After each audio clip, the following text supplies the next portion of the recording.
మధ్యాహ్నం ఖచ్చితంగా 1:15 అయ్యాక అప్పుడు సరిగ్గా పావు గంట సేపు అటు ఇటు నడుస్తాను. బయట ఆరేసిన తువ్వాలు లోపలేస్తాను, అదో క్రమశిక్షణ. పొద్దున స్నానం చేసి ఆరేసాం కదా, ఆ తువ్వాలు లోపలేస్తాను. అవన్నీ నేనే చేసుకుంటాను. ఆ పనులు పావు గంట పడతాయి.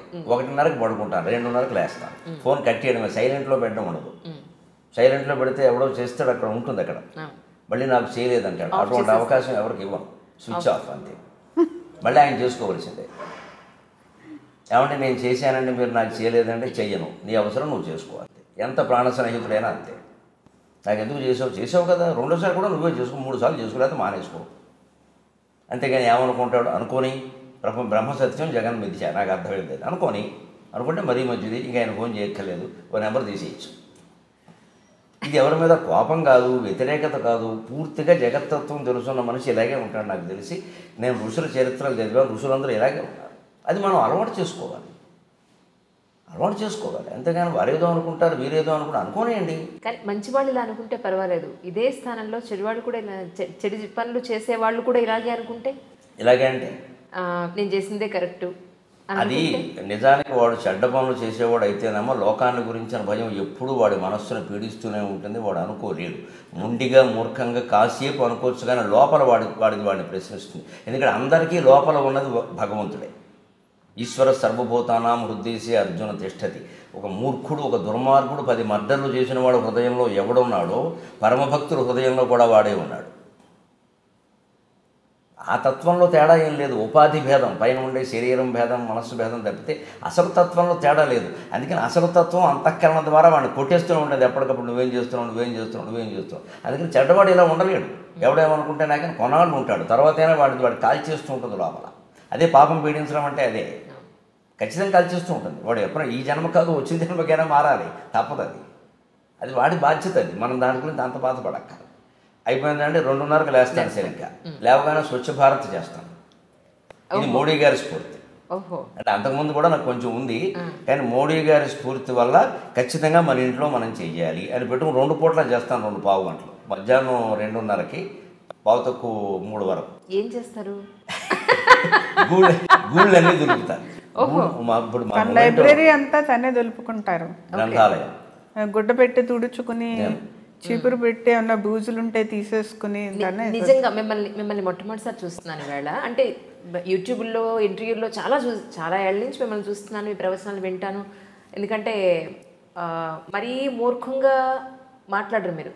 చాలా ఎప్పటి ప్రజానికానికి ఇప్పుడున్న కాలమాన పరిస్థితులకు అనుగుణంగా ఎవరు ఏది చేస్తే మంచిదని మీరు చెప్తూ ఉంటారు. పొద్దున్న లేస్తే భక్తి, పొద్దున్నే వచ్చే పాటలు అయిపోగానే నెక్స్ట్ మీది పెట్టి వింటూ ఇంట్లో పనులని చేసుకుంటూ ఉంటే అనుకున్నాను, ఈయన ఇంట్లో బాగా స్ట్రిక్ట్గా ఉంటారేమో, లేదా భార్యని మాట్లాడద్దు, చెప్పిన పని చేయి అని ఎలా ఉంటారేమో.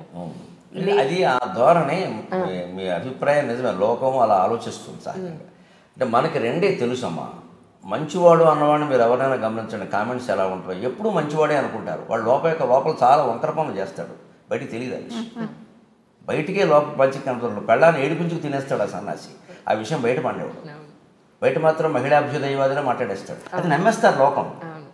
ఆవిడ పాపం బయటకు వచ్చి చెప్పలేదు ఆ విషయం. ఎందుకంటే ఈయన సెలబ్రిటీ, ఆవిడ బ్రిటానియా బిస్కెట్.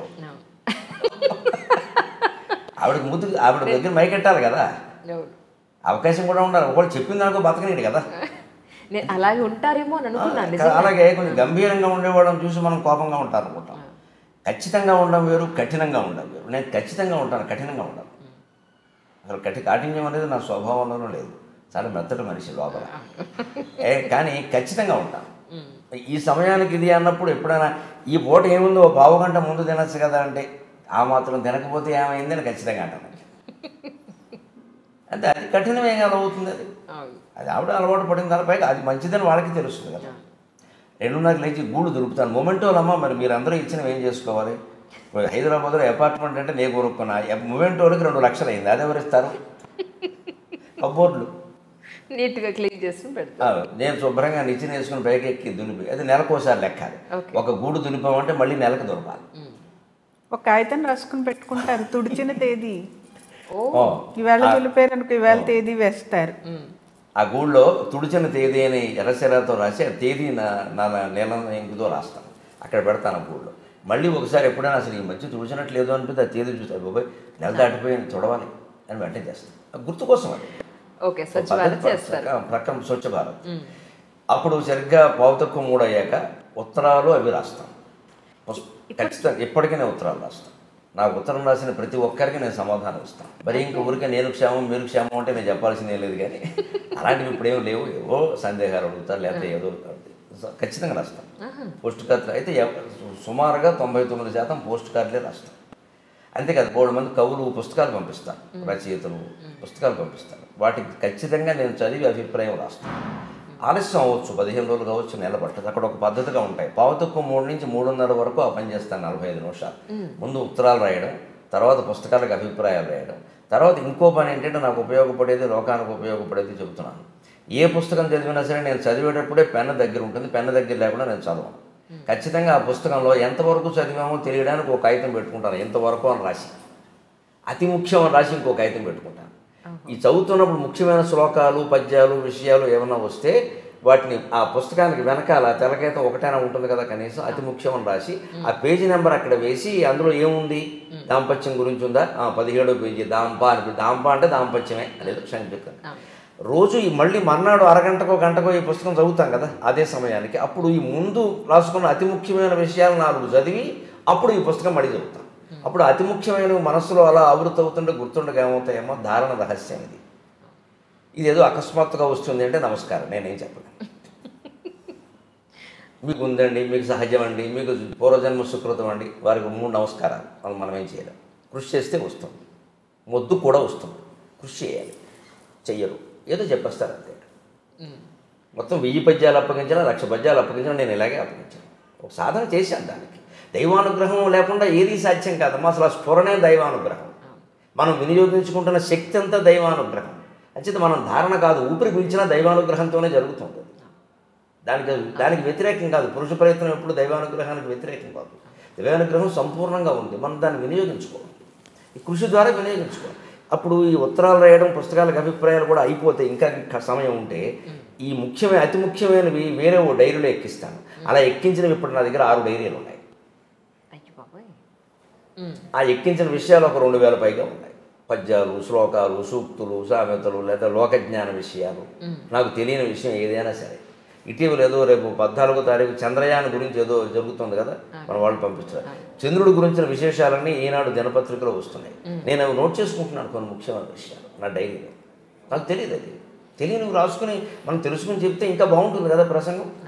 ప్రసంగం పక్కనట్టండి, నాకు ముందు జ్ఞానం ఖచ్చితంగా రాసుకుంటాను. పేపర్ కత్తిరించి పెట్టుకుంటాను అవసరమైతే. ఆ పని చేస్తాను 3:30 వరకు. 3:30 నుంచి 4:30 వరకు తెలుగు సాహిత్యం చదువుతాను. 4:30 ఖచ్చితంగా టీతో పాటు ఏమైనా ఆవిడకి దయ ఉంటే పంట కింద కరకర కాస్త ఏదో శనగలో, పెసలో, వేరుశెనగ గింజలో ఏవో ఒకటి వేయించి అక్కడ పెడుతుంది. తినండి గురువు గారు కష్టపడ్డారంటూ ఆవిడ కూడా కూర్చుంటుంది అక్కడ. అప్పుడు కాసేపు ఆ టీ తాగుతూ ఇవి తింటూ అరగంట ఖచ్చితంగా కబుర్లు చెప్పుకుంటాం. బయట ఎక్కువ మాట్లాడుతాను కాబట్టి ఇంట్లో నేను మాట్లాడను. అప్పుడు చెప్తూ ఉంటుంది, వింటూ ఉంటాను, అవసరమైతే మాట్లాడతాను దానికి. ఇప్పుడు ఎవరో వస్తే నేను మాట్లాడడం ఎలాగో తప్పదమ్మా. సభలో తప్పదు, టీవీలో తప్పదు, ఇంట్లో కూడా ఎందుకు. ఆవిడకి చిన్నప్పటి నుంచి జరిగినవన్నీ చెప్పడం సరదా, నాకు వినడం సరదా. వింటూ ఉంటాను, ఉంటే సంతోషిస్తారు. అందులో ఏవో ఉంటాయి మనం నేర్చుకునేవి. పైగా నాకు ఇప్పటికీ ఒక రకంగా ఆవిడ గురువు గారిని ఆవిడండం కాదు. ఎందుకంటే ఇప్పుడు ఈ క్షణంలో కూడా ఆవిడ ఏదైనా సామెత వాడితే అది నాకు తెలియందే అవుతుంది ఆశ్చర్యకరంగా.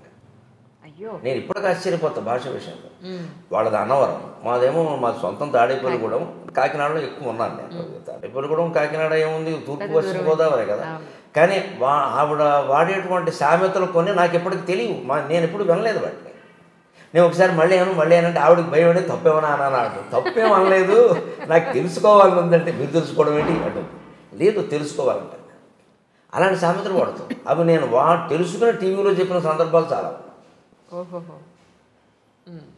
అంటే ఈ వ్యక్తి ఆ వ్యక్తి అని లేదు. మనం పని మనిషితో మాట్లాడినా తెలుసుకోవలసినవి ఉంటాయి, పెద్ద మనుషులతో ఎలాగో ఉంటాయి. అక్కడికి మనమే ఏదో జగద్గురువు అని, మిగిలిన వాళ్ళకి ఏమి రాదని, అసలు మనం వీళ్ళని అడగడం ఏమిటని అనుకోవలసిన పనే లేదు. నాకు తెలియకపోతే మా వాచ్మెన్ కూడా అడిగి విషయం తెలుసుకుంటాను.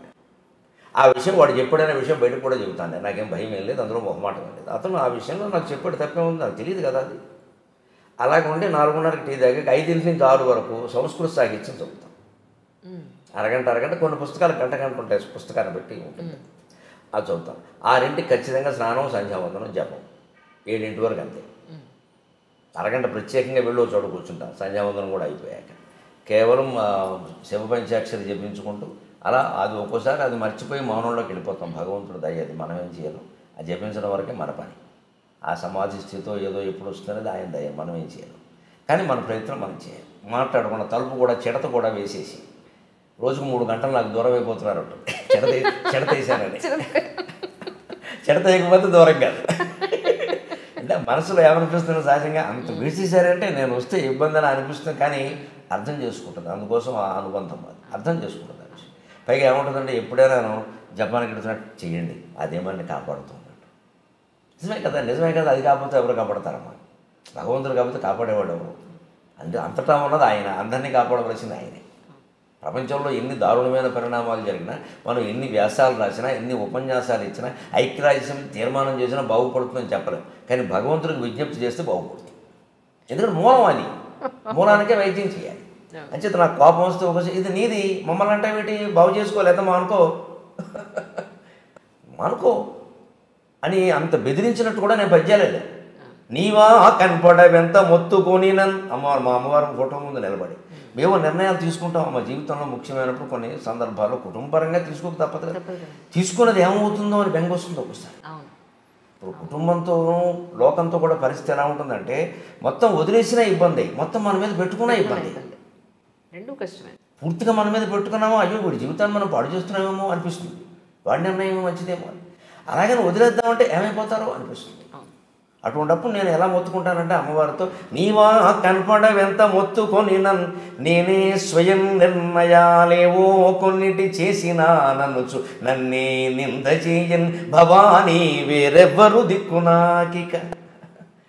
నీవా కనపడవెంత మొత్తుకొని నేనే స్వయం నిర్ణయాలేవో కొన్నిటి చేసినా నన్నుచు నన్నే నింద చేయన్ భవానీ వేరెవ్వరు దిక్కునాకిక. భవన్ నీరేజనేత్రంబులన్ రేవుల్కు పదంపుజద్వయము భవన్ నీరేజనేత్రంబులన్ రేవుల్ గట్టు సుధారసంబు నన్ను పాలించుంగదే చాలదే అని మొత్తుకున్నాను. నువ్వు కనపడమమ్మా, పోనీ ఏమమ్మా పార్వతీదేవి అంటే, అయినా నువ్వు చెప్పినట్టు చేసేస్తాం, మాకు ఎందుకు వచ్చిన కూడా ఎవరు ఓటేయమంటే వాడికి వేసేస్తాం, దేవుడు చెప్పాడని చెబుతాం. అది ఆ అదృష్టం మాకు లేదు. మేము ఏదో ఆలోచించి భార్య భర్త లేదా సొంతంగానో ఏదో ఏడుపు ఏడుస్తాం. నువ్వు తప్పు చేసావు లోపల నుంచి మనసులో నుంచి ప్రశ్న ఉంటుంది కదా, అది అమ్మవారు వాళ్ళు అలా ప్రశ్నిస్తే నేనేం చేయను, నువ్వు చెప్పలేదు, నేను తీసుకుంటే కాదంటే అని నేరుగా మనిషితో మాట్లాడినట్టే. నువ్వు కనపడవు, నేనే స్వయం నిర్ణయాలు ఏవో కొన్నింటి చేసినానొచ్చు నన్నే నింద చేయను భవానీ వేరెవరు దిక్కు నాకు. ఎవరితో చెప్పమంటావు? చచ్చిపోయిన మా అమ్మ నాన్నతో చెప్పమంటావా? దేవుడితో చెప్పుకుంటాం అని. కానీ నాకు నమ్మకం ఉందమ్మా, భవన్ నీరేజ నేత్రంబులన్ రేవులు గట్టు కృపారసంబు, నీ కళ్ళల్లో కనిపించే కరుణ ఉందే అది నన్ను కాపాడుతుంది. నాకు ఆ నమ్మకం చాలు.